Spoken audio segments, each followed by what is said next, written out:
Well, hello, friends. I'm very happy to be able to join you for this conference on interpretations in Indian classical texts in the 20th and 21st century. It's a wonderful opportunity for us to get together and consider these things, and I certainly am very thankful to Dr. Radha Raghunathan for initiating this event. I'm only sorry that I'm not able to be there in person. So for now, this Zoom will have to do. In thinking about the subject matter, I wanted to just weigh in with a perspective on particular literature from the Indian subcontinent. And probably it's no great secret that on a global scale, there is one text that stands out above and beyond all others in terms of its universal recognition globally. And that, of course, is the Bhagavad Gita. It's something that has, over its time, been translated into 75 languages, non-Indian languages. So you add in the English Indian languages, and you're closer to 100 languages. It's something that has been studied and its appreciation has grown over its lifetime. When we talk about its lifetime, we're talking about quite an extent of time. Although some people would assert that the Gita predates the Mahabharata, in which we are most familiar with it. That's where it has appeared. Dating it in terms of the writing of the Mahabharata, it tends to be somewhere in the neighborhood of around 2,500 years ago that it was written. And it has been a part of Indian spirituality during that time. For those of us who are born in Western countries, we have been exposed to it for a much shorter period of time. Uh, in fact, the first European language into which it was translated was English, but that didn't occur until 1785. So, less than 250 years ago, a British gentleman by the name of Sir Charles Wilkins did that translation, and then it entered into the English language for its consideration. Although it was something that was really more, it didn't reach popular awareness at all in any of the English speaking countries, but in France, apparently, it was something that was prized, and they started departments of Indology as well as in Germany. But for our time together today, I think I would like to focus on the Bhagavad Gita and its awareness awareness of it as a major spiritual text in the world traditions, specifically within the United States, and its history and its growth there. Um, I would like, during the brief time that I will be speaking, to maybe show you some slides, some pictures of some of the people who were instrumental in rooting and growing an awareness of the Gita and its wonderful teachings. I mean, as we know, the Gita is a story of a conversation that takes place between two people, but not ordinary people in any regard. It's a conversation between Arjuna, who is the warrior who is on the verge of having to engage in a battle between himself and his relatives and his teachers and his families, and Krishna. And the conversation, as it turns out, is a conversation not just between two people, but we could even think of it as between two principles. The principle of the highest divine nature, which is also present in the human nature, and the conversation takes place between the highest and between the mind of the human being, but not just the ordinary mind, but the mind that is prepared for to be able to have this conversation. So it's a conversation between Atma and Manas, between the highest and the mind aspect.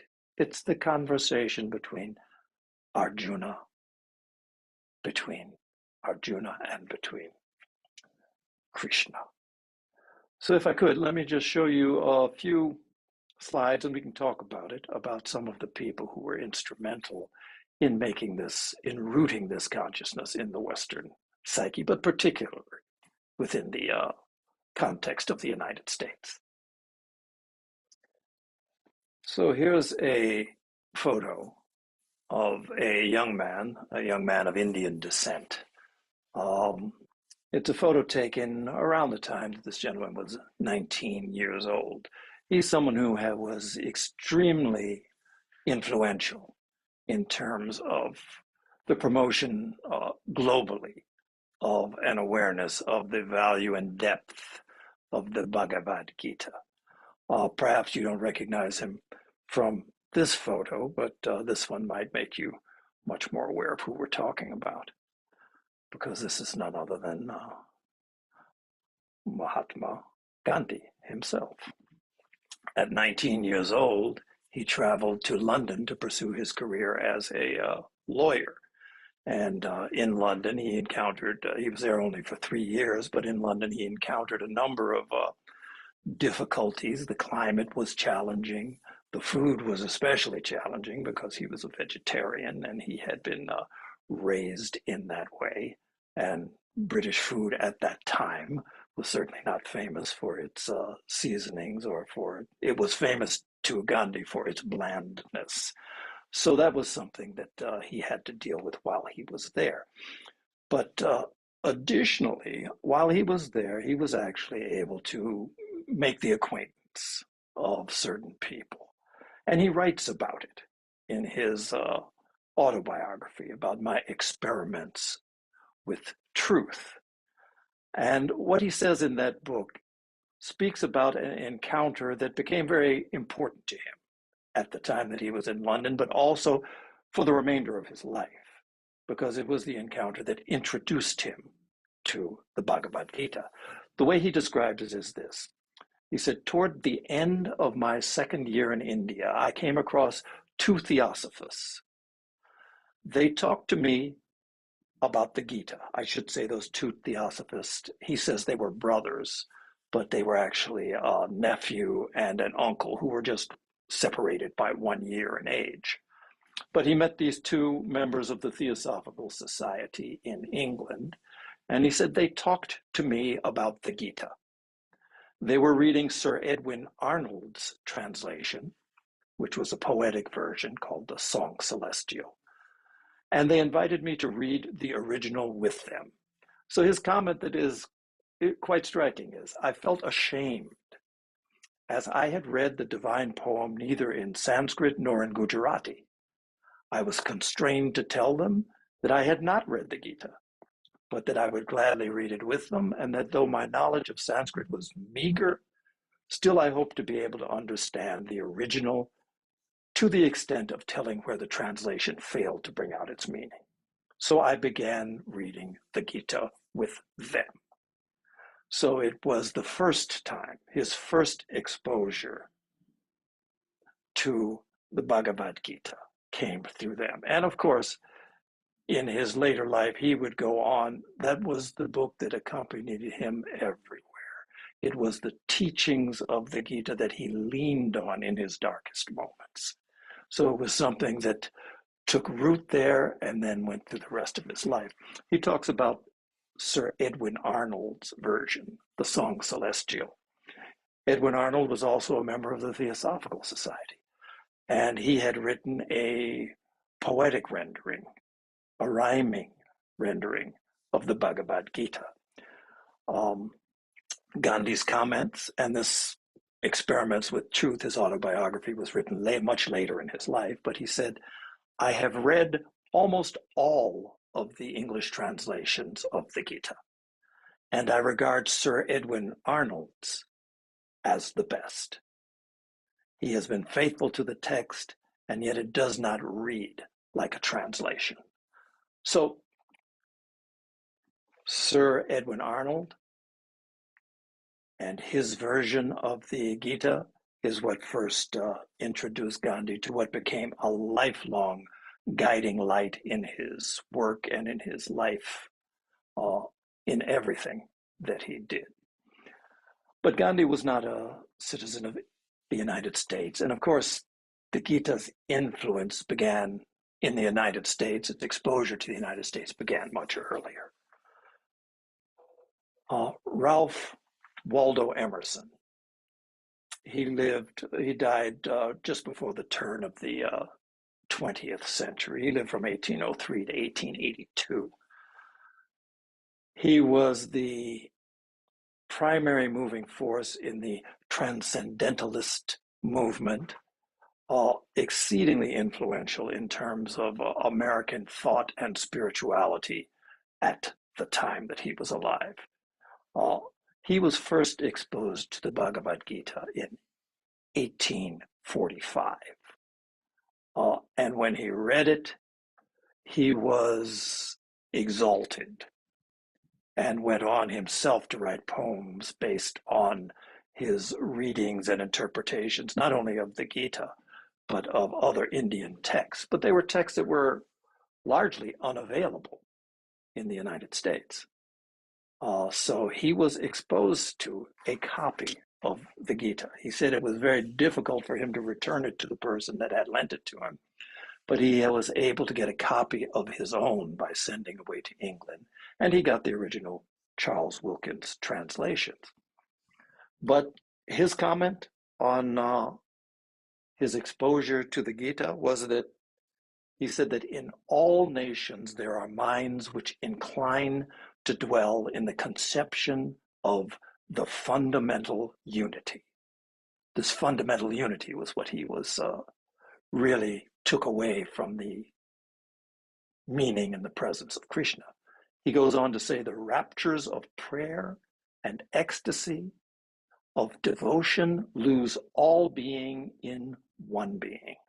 And then he says, this tendency, which he identifies as a tendency of humanity when it functions at its highest, but this tendency finds its highest expression in the religious writings of the East, and chiefly in the Indian scriptures, in the Vedas, the Bhagavad Gita, and he says the Vishnu Purana.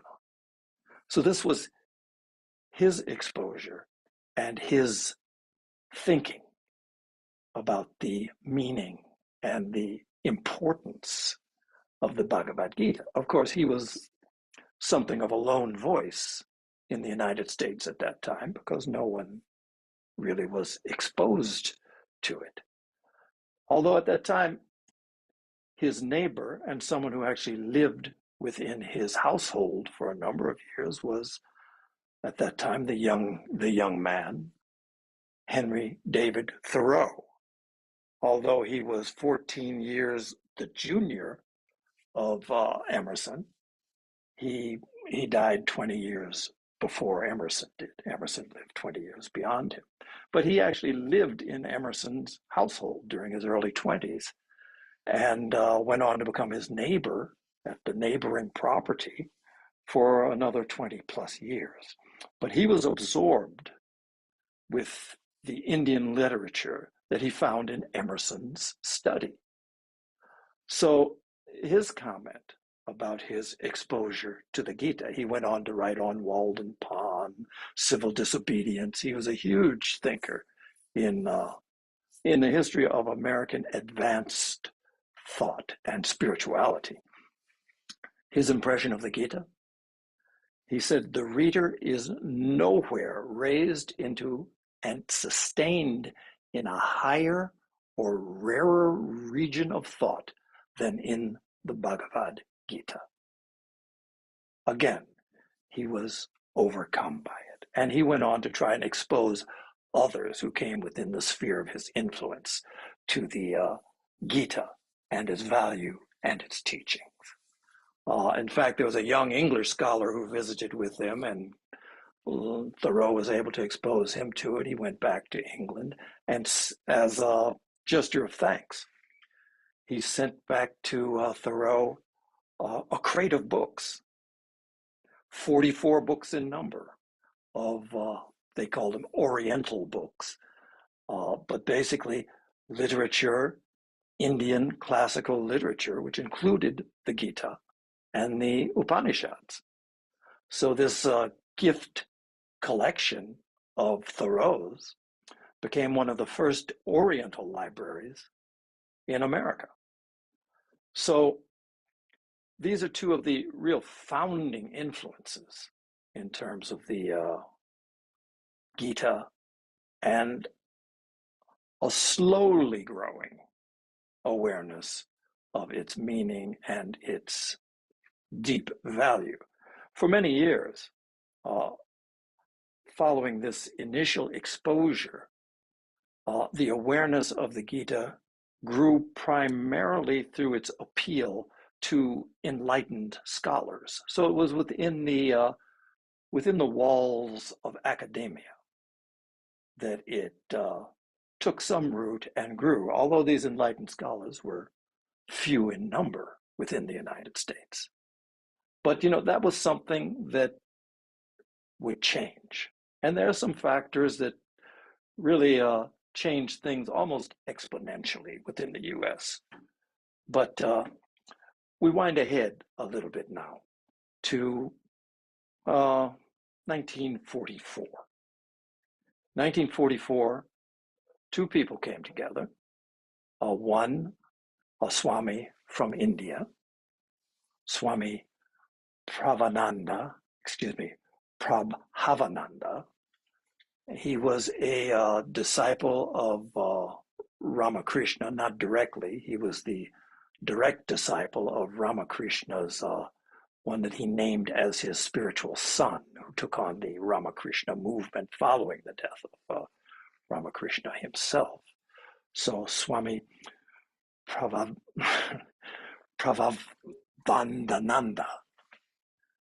he was the moving force in terms of the translation. He was a deep student of the Gita and felt, like many, that it was not just a philosophical book, but also a practical one, and one for which the world, there was a great need. Particularly when you think that 1944, the world was at war. And so he combined to write it. I mean, his knowledge of the scriptures and his knowledge of the background of the Gita was extensive.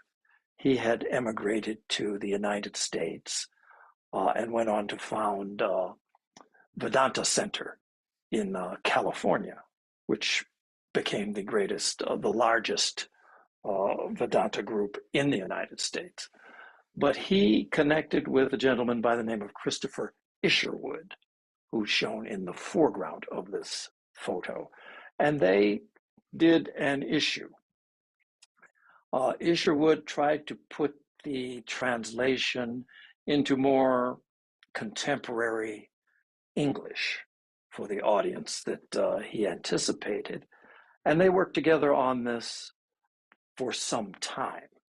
Also involved in this project, someone who was doing some of the proofreading and also some of the critiquing, was Aldous Huxley, the author of the Perennial Philosophy and very, very noted participant in matters within the theosophical world as well. And they having written it out, they didn't feel it was completely right. They brought it to Huxley for his critique during the course of the writing of the book. And having read it and thought about it, his comment to them, which they acted upon, he told them, no, that is not right yet. He said, forget that Krishna is speaking to the Hindus in Sanskrit. Forget that this is a translation. He told them, think that Krishna is speaking to an American audience in English. Isherwood took that advice to heart, and the edition that they published went on to sell more than 1 million copies. And you see some of the publications that came out of that same book. It went on to become the standard university text in university classes related to Indology or Eastern religion. Right around this time, you were starting to have some great thinkers who were turning their attention toward matters, the literature that had been produced in India. Arnold Toynbee, the great English historian, he was probably the most read historian of his time, of the 20th century. He made the comment, and this was a quote that came in later years, 1969. His comment was, "Today, we are still living in this transitional chapter of the world history. But it is already becoming clear that a chapter which had a Western beginning will have to have an Indian ending if it is not to end in the self-destruction of the human race." That was how profoundly he was impacted by what he was aware of in terms of the thought culture and the philosophy and the practical application of that philosophy that was at the root of Indian classical literature. Moving ahead a little bit, actually right in the same time frame that Swami Prabhavandananda and Isherwood's publication, there was a great thinker in a completely different field, theoretical physicist, whose unintended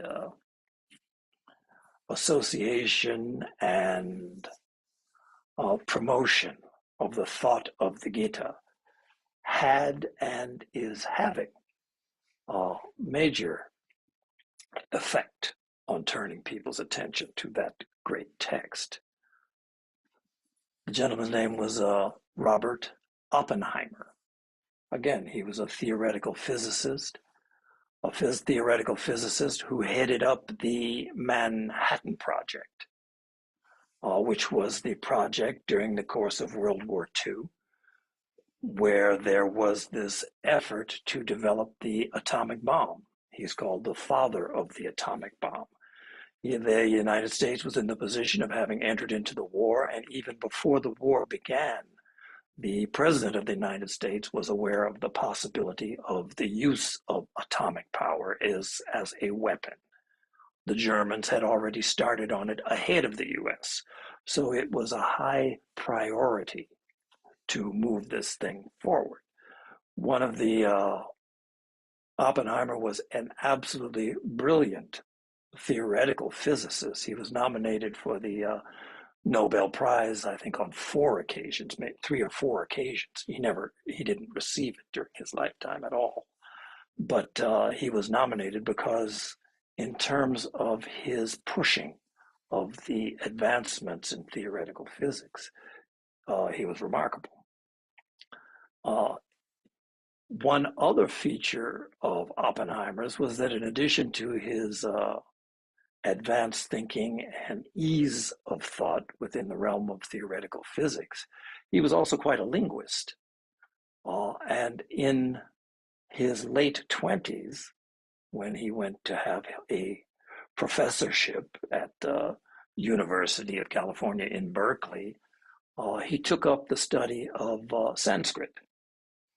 And as a result of that study, he was able to read the Bhagavad Gita in its original form. And so that was something that, to him, it made a huge impression on his thought. It was something that translated into everything that he did. He was really, the teaching of the Bhagavad Gita impressed him on many levels.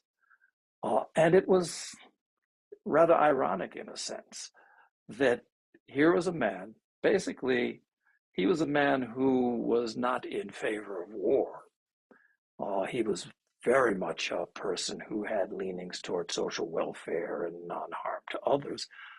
But here in the midst of a war, and again, a war much like what Arjuna was faced with, a righteous war, here he was called on to step beyond his scientific milieu and try to develop a weapon of mass destruction in order to, with the aim of halting a war. But it was one of those really strange situations where this Bhagavad Gita, which in his estimation, he said it was one of the 10 greatest pieces of literature in human history, as far as he knew. And here he, with this as his basis, was called upon to produce this massively, what he knew would be a massively destructive weapon. And he viewed it in terms of the same terms that Krishna defined the battle for Arjuna. The idea that there is the question of dharma. And it was the dharma of Arjuna the warrior to fight the war. Oppenheimer viewed this as a dharmic, something that was his dharma to produce this in the midst of this war, this righteous war. He was very much a proponent of this whole dharma idea. In fact, when he was heading up the Manhattan Project, he was approached by someone within the intelligence agencies of the United States who felt that there might be people who were possibly people who he was working with, other scientists who might be leaking some of the information. And they asked him to, if he could inform them about who and what that might be. He didn't have any knowledge of it, but the person told him that, this is something that you have to do. He responded to the person that it is your dharma to investigate. My dharma is to protect those who are engaged in this effort together. So this dharmic aspect of the Bhagavad Gita had taken a deep root in him.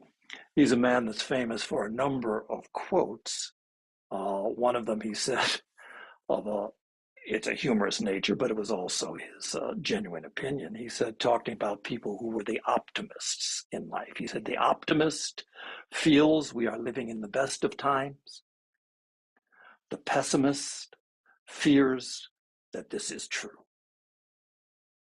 But when the atom bomb actually exploded, they had done the experimentation, it was set to be tested, and then it turned out to be successful. This whole, they called it the Trinity Project. So the Trinity Project, it successfully exploded.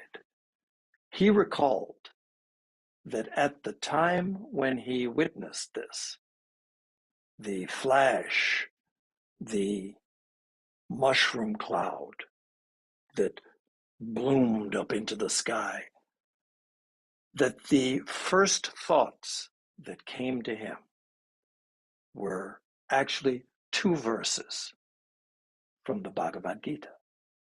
At this moment, he said at that moment, he and the people around him recognized that the world will never be the same again. It was a turning point, an inflection point for humanity. But the two things that came to him at this most impressive, most important inflection point in human history were two verses from chapter 11 of the Bhagavad Gita. And that's the chapter where Krishna reveals his true form to Arjuna. And one of the quotes from that is, if the radiance of 1,000 suns were to burst at once into the sky, that would be like the splendor of the Mighty One. That was the first thought that came to him. The first quote from the Gita at that all-important moment. The second one that has become more recognized as a quote that he remembered is, now this is Krishna speaking about this form that he has revealed to Arjuna. Now I am become death, the destroyer of worlds. So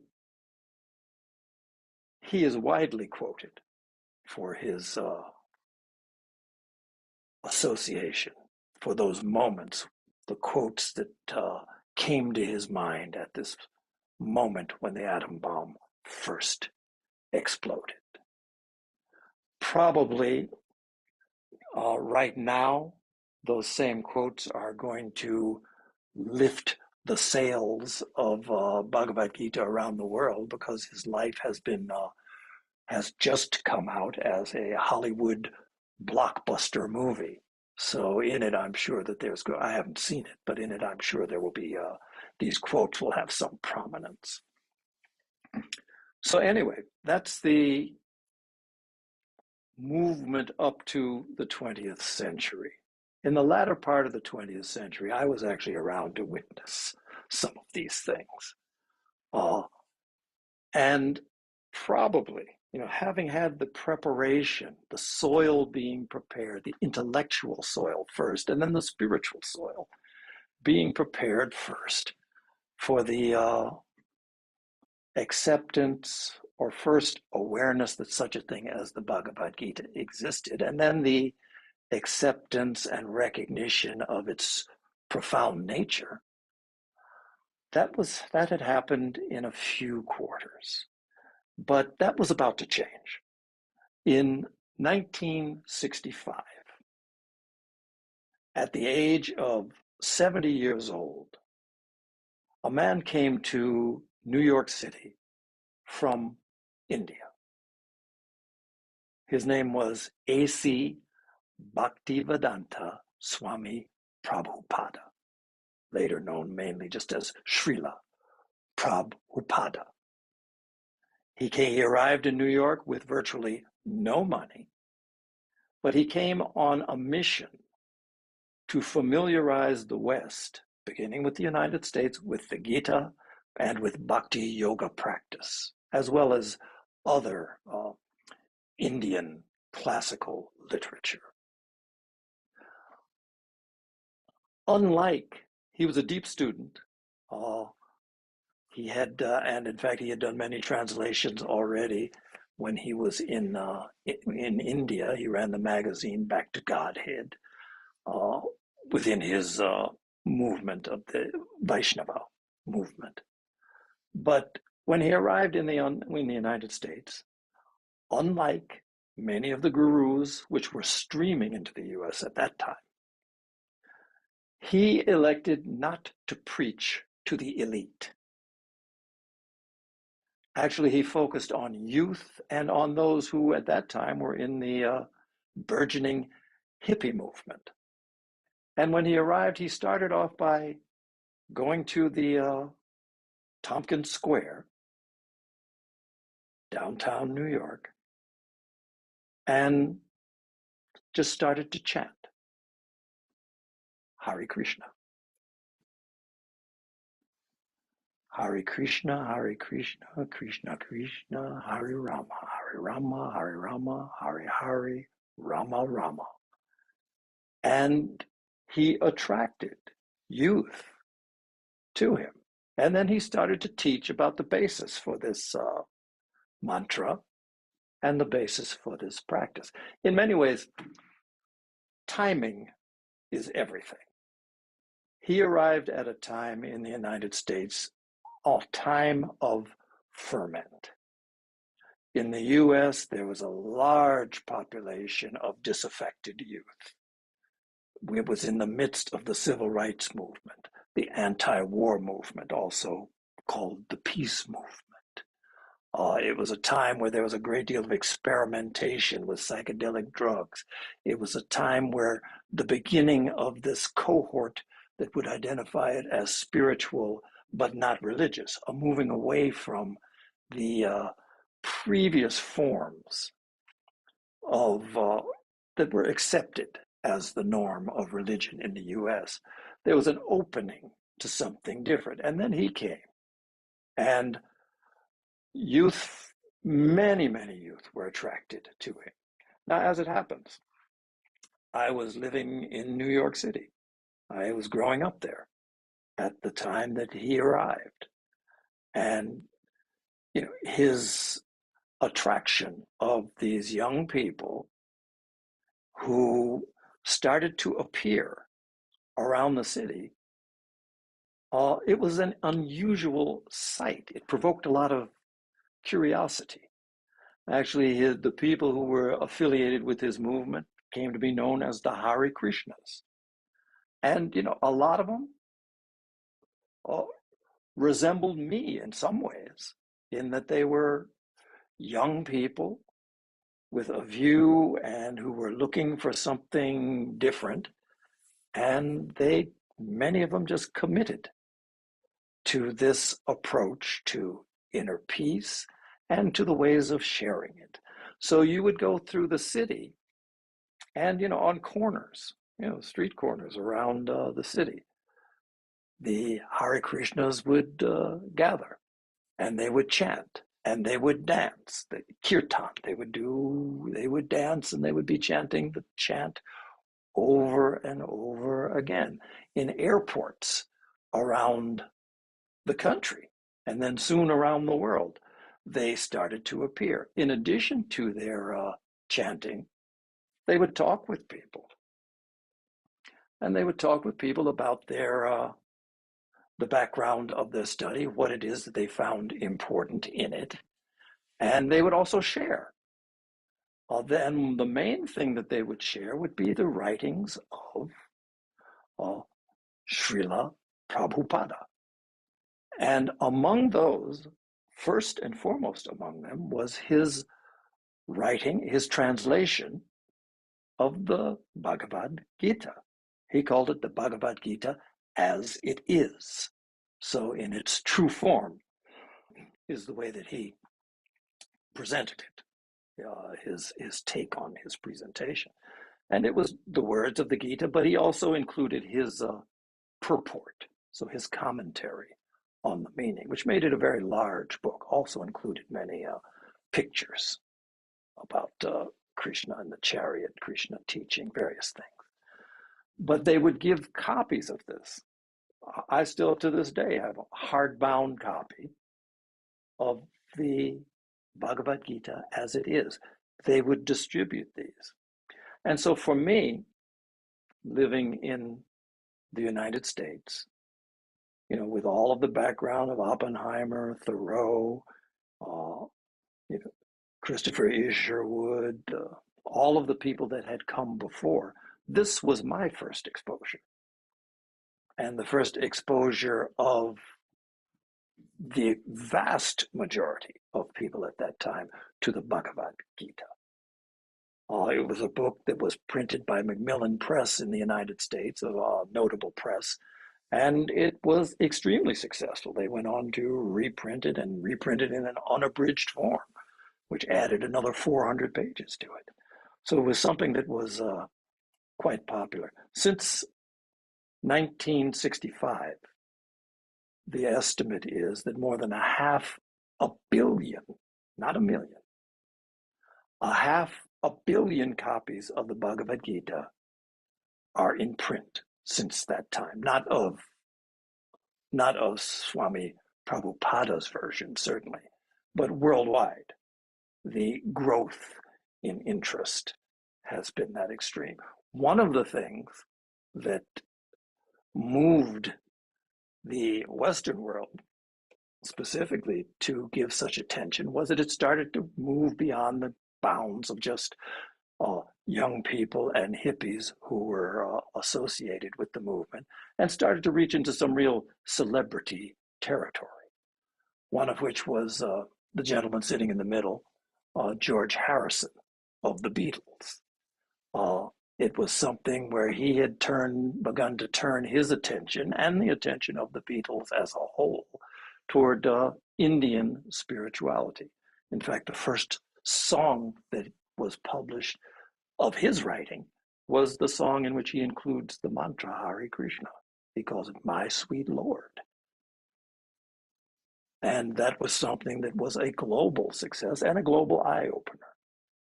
So that was something that promoted the popularity of this book in the American psyche. So, of course, throughout all of this, the Theosophical Society and members of the Theosophical Society were deeply involved in the promotion of a deepening understanding of the value of this Gita.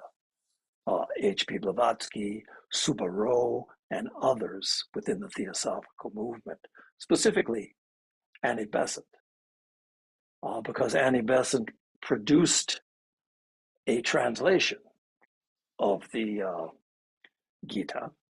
In hers, it emphasized the interaction of the human principles, particularly Atma, Buddhi, and Manas. So the highest oneself, the intuitive insight and connection with that highest self, and then its communication to the higher reaches of the mind was what was stressed as the conversation and the dialogue that was taking place. To Annie Besant, the book was a practical guide involved in linking the human vehicles with the highest, with the quote from the Gita, with the inner ruler immortal present in the heart of all beings. So to these many people who came before, I, as an American student of the Bhagavad Gita, owe everything. And so it's something that I thought it would be really worthwhile for us to consider together and view it from the perspective of its growth in America. So I thank you for taking the time. It's been a pleasure to be able to say a little bit of something about these very important and very meaningful development that has taken place over this last 100 years or so in the United States.